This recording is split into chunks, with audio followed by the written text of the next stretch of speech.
Woman, this is your son. This is your mother.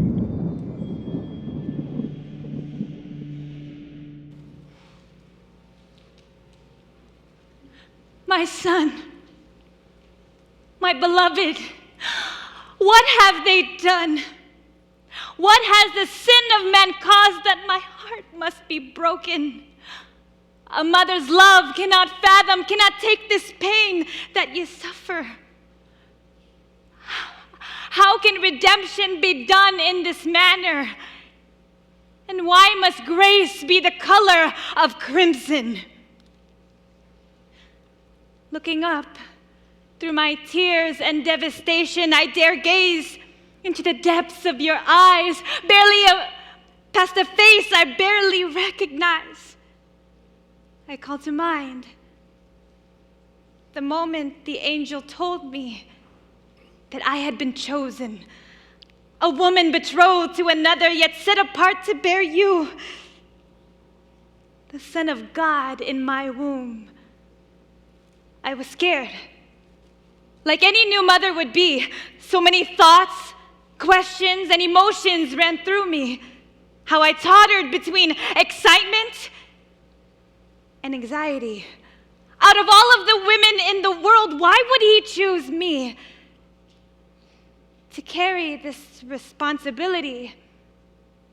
Yet he comforted me with the sensation of you within me. He reassured me with the fulfillment of his sovereignty, how miracle after miracle, everything fell perfectly into place.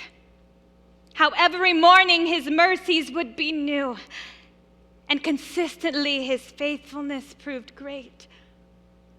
From your eyes, my blurred vision travels to your wrists.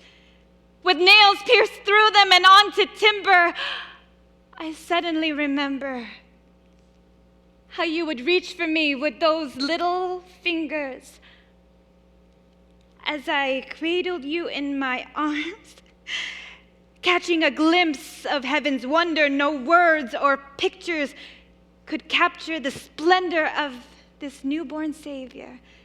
In my possession was God incarnate. At my keeping was Emmanuel, God with us. At my bosom, this precious infant I wrapped with swaddling cloths. I laid you in a manger, and so it was. The glory of God's love took its rest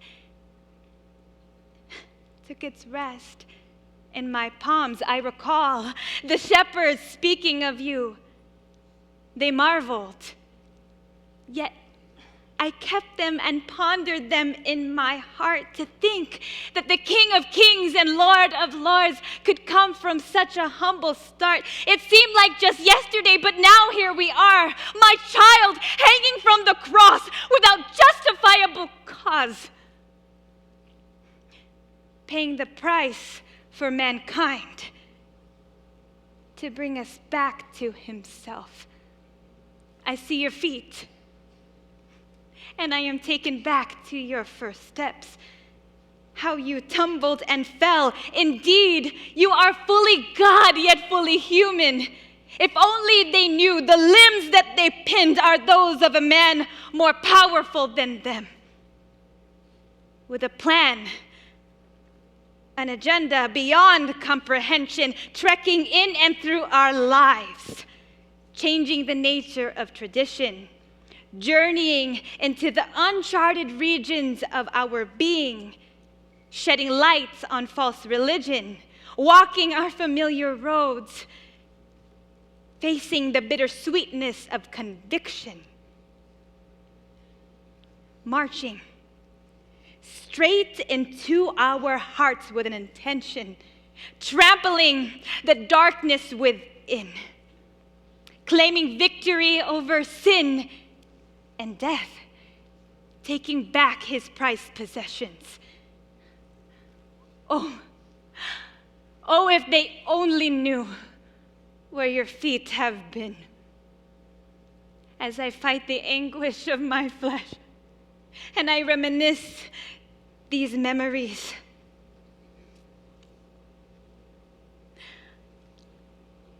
I pick up my face from my soaking sleeves to hear you decree, "Woman, behold your son."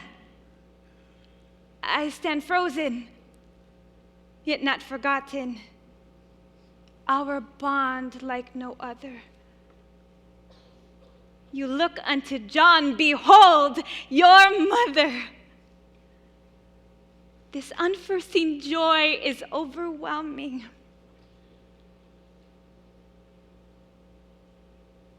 How gracious are you, God, to bestow this peace on one as lowly as me. Once again, my soul will sing, magnifying the Lord, my spirit rejoicing in God, my Savior. Blessed, yet again generations will call me. For in the weakness of my disconnect, you have made me complete.